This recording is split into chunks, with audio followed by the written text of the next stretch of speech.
Welcome everybody to the Bayern Munich game. With qualification already secured, we're looking to see if we can sneak into the top 8. We've got a really tough away tie in Munich in order to get the result, and we get it done.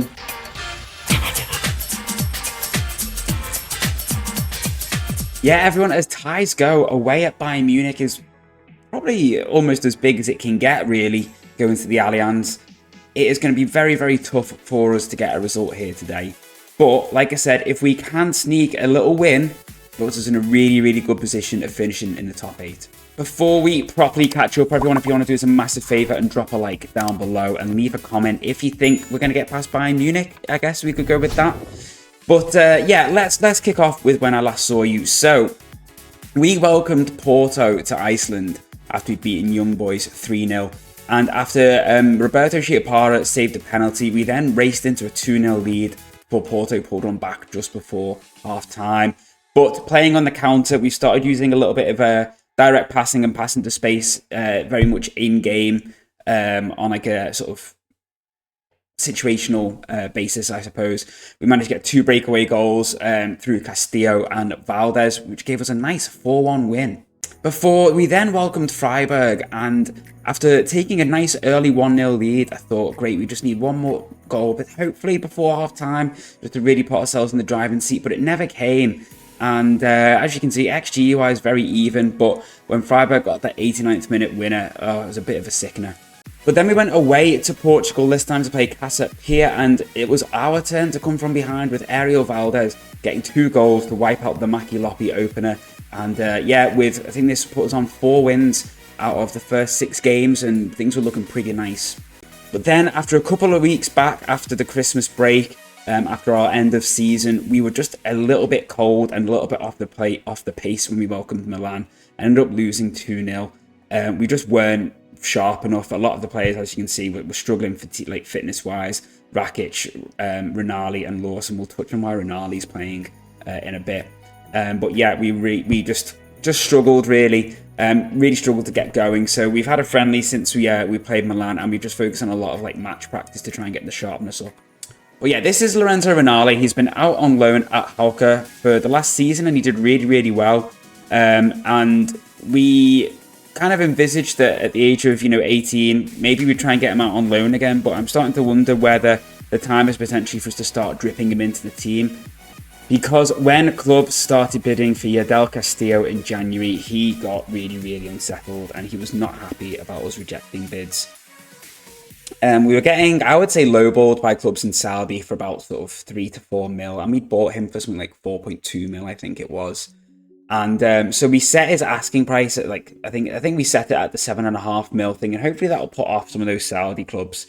And then literally the next continue, so literally we set his asking price, press next onto continue, and we had bids from United, Inter and Chelsea all for 7.5 mil, just straight up.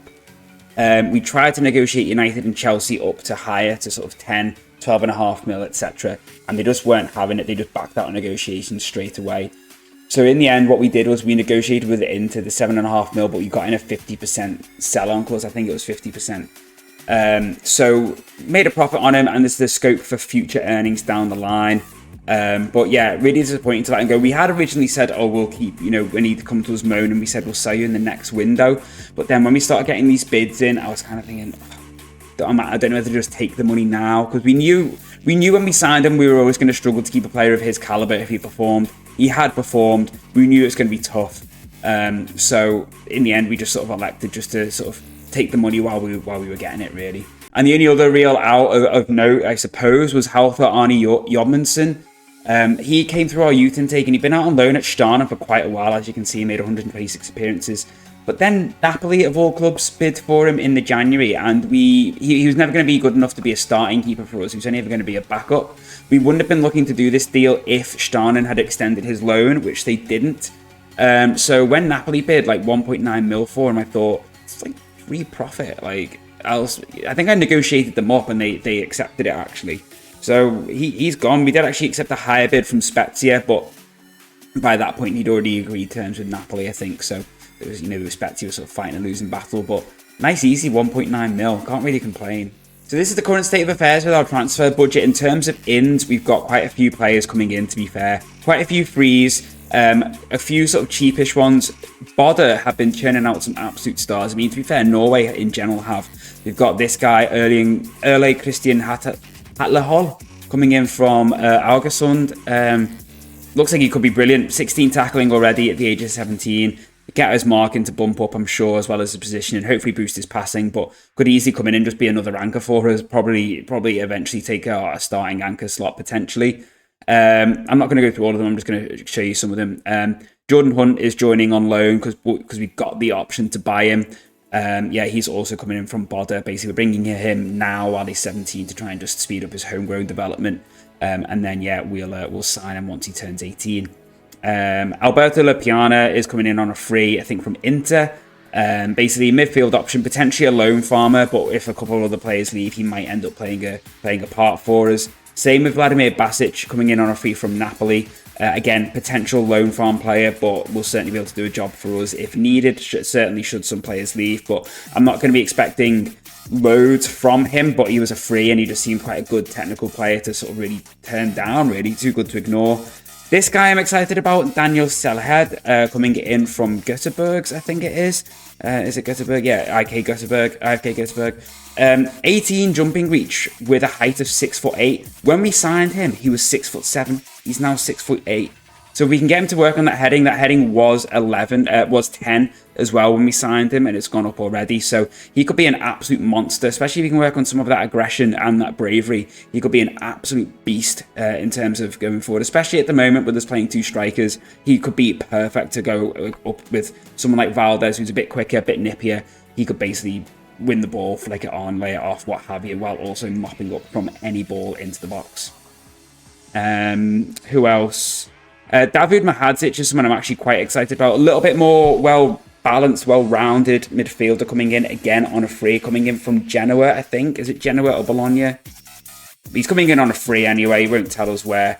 Yeah, could potentially see us switch to more of a possession-based role with our number 6 rather than an anchor, just because his passing is a little bit better than what we've got currently. So, and with that first touch and that technique and his dribbling, may allow us to sort of move the ball forward a little bit better, but we'll see.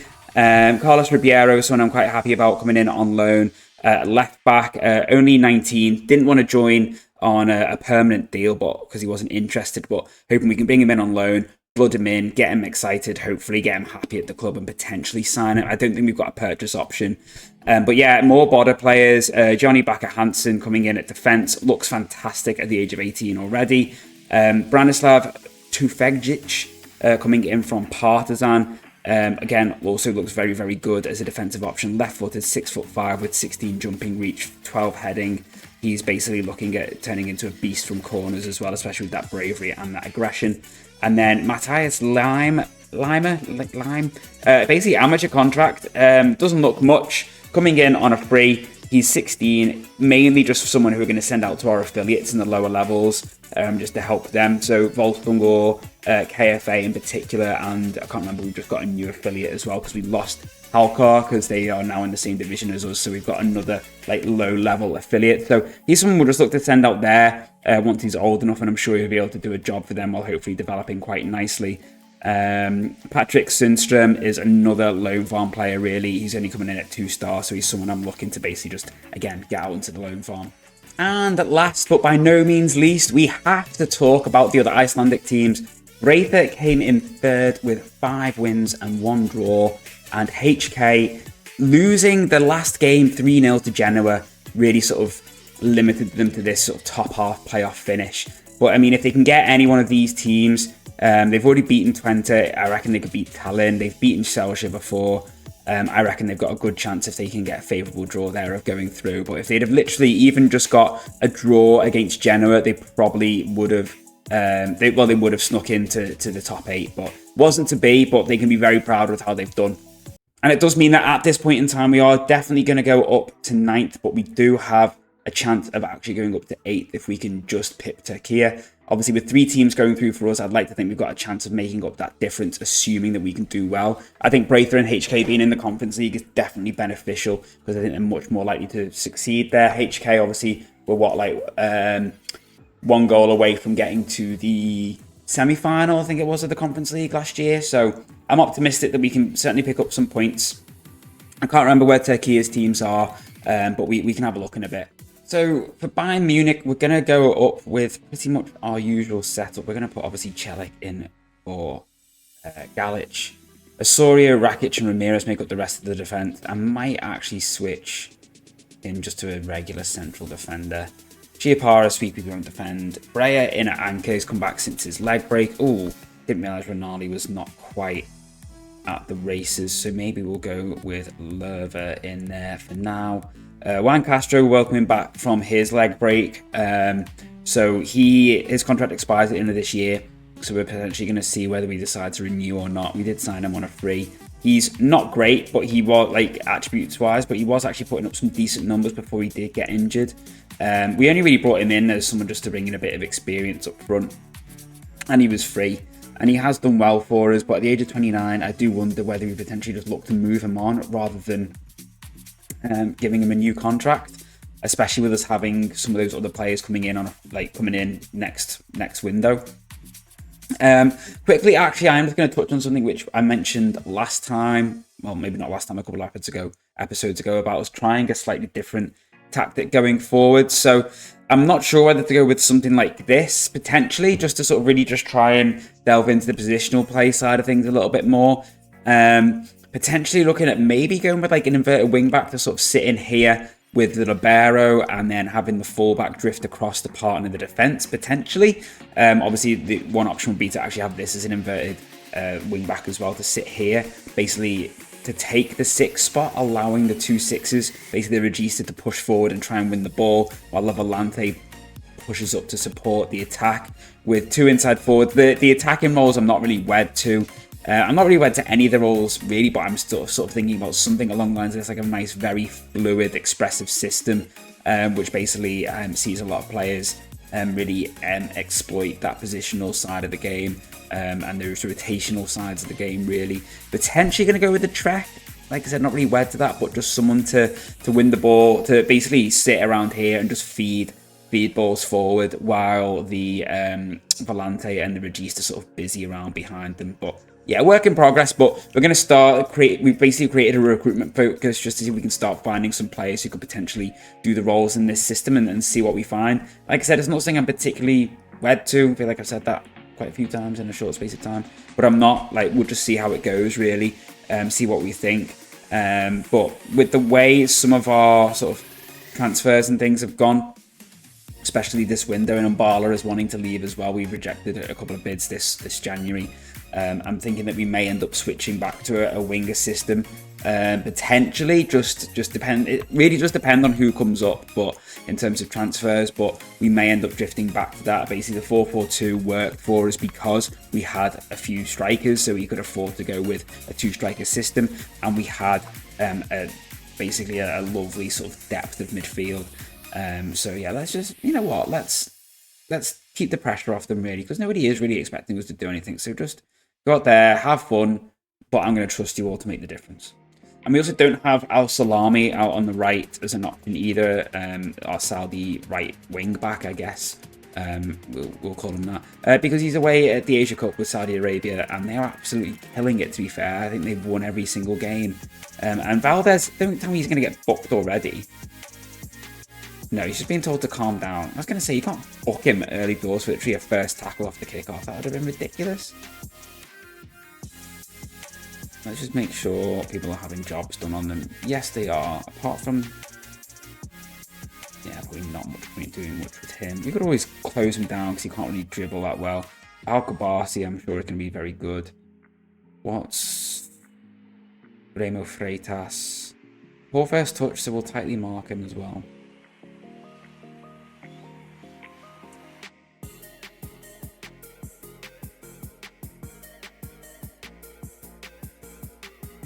That's shocking. That is shocking. That was abysmal. Thankfully, they smashed it wide. But that was really, really poor. Keeping the ball nicely, and then they just go and give it straight to them. Might just knock off short passing.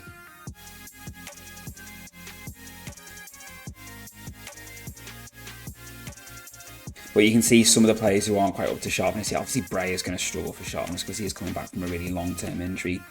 But thankfully, most of these players did play in the friendly, I think, and obviously against Milan. So they're starting to really sort of bump up their match sharpness. So yeah, Galatasaray are the Turkish team in the Champions League who are going through along with us out of the league phase. But we will just double check Europa League and Conference League as well. That's a great tackle from Osorio to block that, and then it was well away by Tuchin.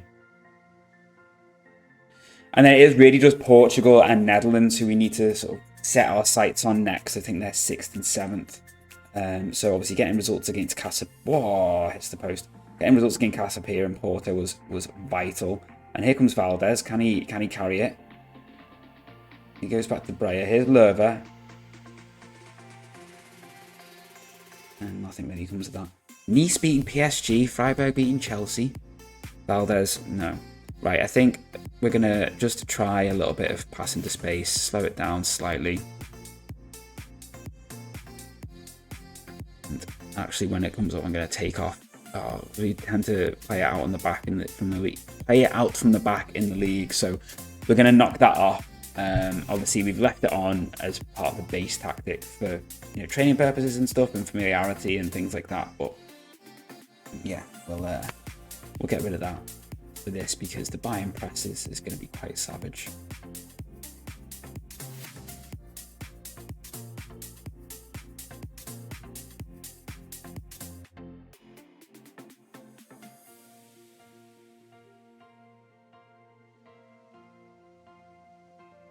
Great save. I feel like I want to defend wider because those wing backs are getting a lot of space. I think I'd rather trap them inside, stop any potential crosses. You won't go up anymore. Get rid of that. We're not going to counter press, we're going to counter. Teams like this will just pick you up, I find, if your counter press isn't brilliant. If you've not got the ability to counter press effectively. At this sort of level, you will just get picked off because they can just ping the ball around your press nice and easy. Nice. Feed him. Nah, I had the chance to feed him, and when he does, it's too late. He's well offside. He literally had the chance to feed Mbala when he was onside, and he would have been through, and I would have backed him to score, but didn't happen. But you know what? 0-0 so far.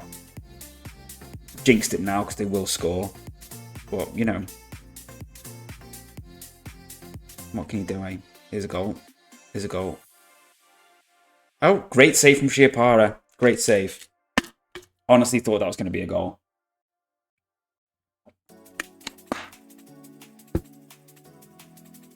Oh, wait. Yeah, it's well done.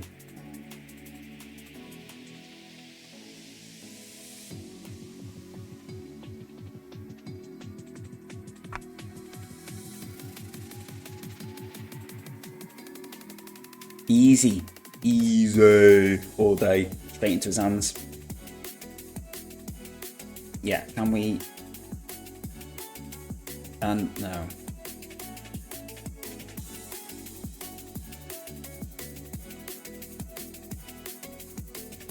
Oh, but there is someone in the channel and it's Wallen. Feeds it into Lawson. Still going. Into Lerva. Man on. Into Valdez. Shot. Wasted. Wasted. He's a bit greedy, Valdez. Which is a little bit of a downside to him. So far that we found. He can be a little bit greedy. He shoots when he should pass. I can't remember who it was against, whether it was against Freiburg or someone, but he had a really easy option just to sweat it to Suarez in the 6-yard box. And he had the shot, and it was an easy save from the keeper, really, because it was such a narrow angle.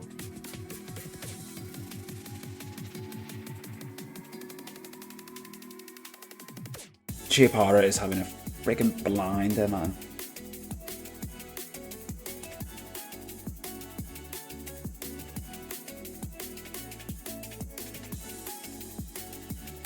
Oh my word, what incredible goalkeeping and defending.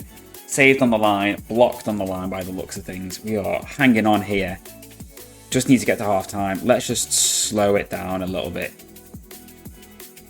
Just to try and... Okay, breathe, settle it down, kill a bit of the momentum of the game. Let's just drag it out a little bit, okay?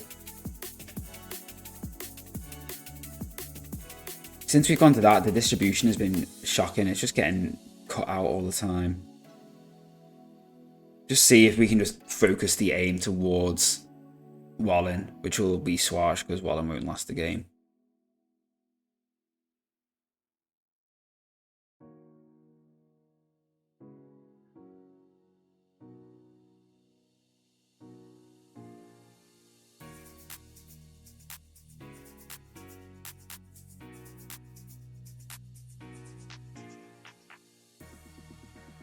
This is some wonderful passing from them. I hate to say it, but it really is.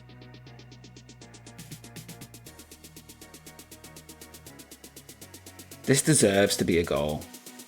And thankfully, that was a terrible shot from him.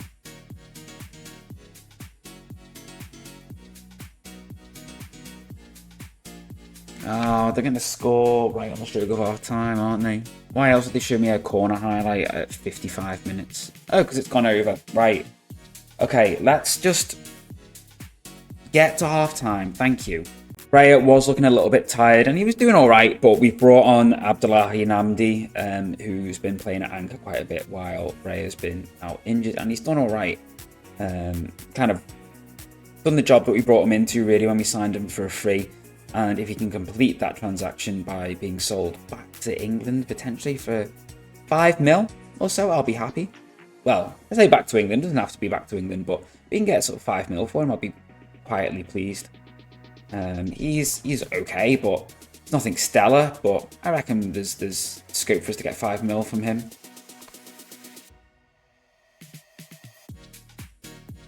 Yeah, well away. And... oh! What the frick? You've got to be kidding me. How can you blame Kiapara for that? He literally punches the ball away. And Kabasi heads it in from, what, 20 yards? Ah, come on. That's BS. That's ludicrous.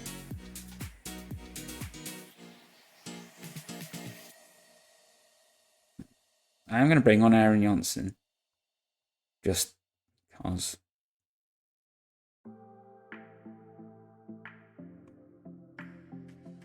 Where's Jorge? So we've been rejecting a few bids from Cardinale as well, from like Porto, Benfica. Don't get me wrong, he's not someone who's going to be a starting striker for us ever. But he was out on loan at Fram last year. And he did okay. They didn't take up the option to extend his loan, which was annoying. So it's one of them. If we're going to sell him, I want to get more money for him than that. He's definitely worth more than that, and we paid more than that for him as well. So it's either like 2.5, 3 mil, or he goes back out on loan. Hopefully he goes back out on loan. Like, Hafnarfjordur really need to get a player on loan from us. Like, they were doing quite well when they had some loan farmers from us, but they're doing wrong. They're in Europe again next year, but I didn't really expect them to do much. They didn't really do much this year. When they had the loan farm players from us, they got to like the Conference League quarters or something like that, and then since then they've reached the league phase.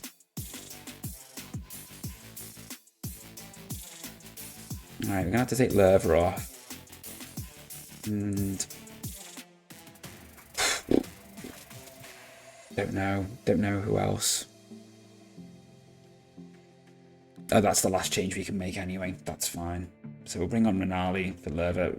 He's not fully match fit, Rinaldi either, but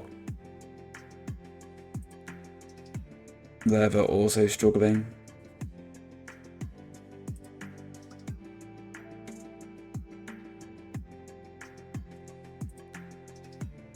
That's the game. That is the game now.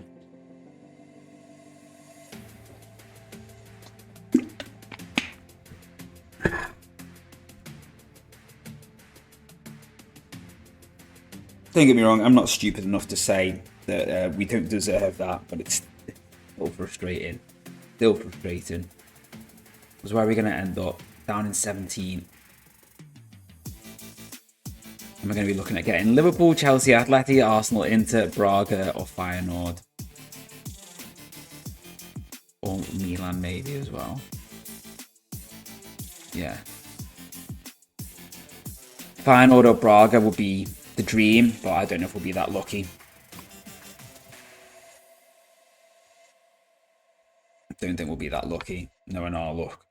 We'll get like Liverpool or some crap like that and get absolutely smashed.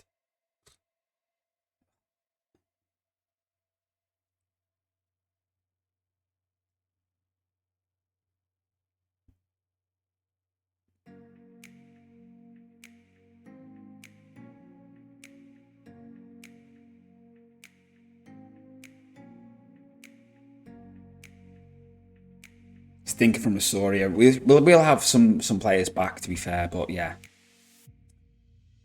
Rip. Yeah, and speaking of Al Salami, he has gotten through to the Asian Cup semi-final after beating South Korea on penalties. So, who are they going to play in the semis then?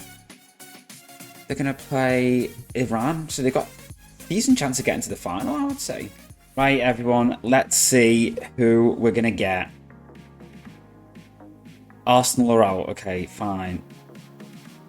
Milan are out of the picture, okay. This is us.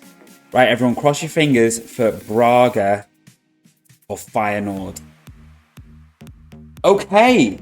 Okay. I think we could maybe do this. Have we played them before? I think we have. We lost once. We played them once and lost.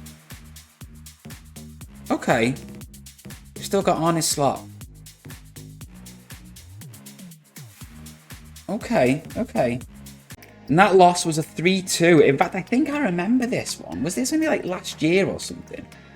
I feel like this was last year or the year before.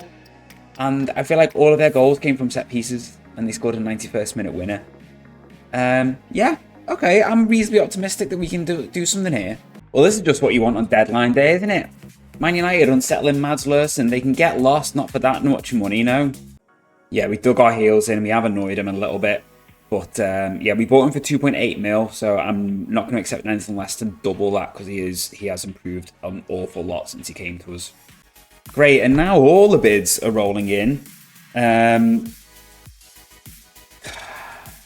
going to reject them all because I can't replace him. I'm not going to be able to replace him in time for the Champions League. If he wants to leave, that's fine, but it'll have to be in the summer. Yeah, thankfully the window's closed, and well, around Europe we have managed to keep him, and the club's finances are looking pretty tasty at the moment with all this Champions League money. Yeah, really, really healthy. 23 mil in the balance. Fantastic, really, compared to where we were only a handful of seasons ago. There's a couple of games between now and the final away leg. So what we'll do is, Alan Suarez, by the way, everyone's got his testimonial. I didn't realise he'd been at the club that long. And then we've got the final at home, and then Nats Pianifella, AKUREYRI in the Dale Garber car, Carla, and then we'll bring it back, obviously, for that Feyenoord game. So, wish us luck, everyone. Hopefully, when we see you, we'll be sitting on a comfy lead. And, yeah, let's go, everyone. Thank you so much for watching. Take care. I'll see you all very, very soon. Bye for now.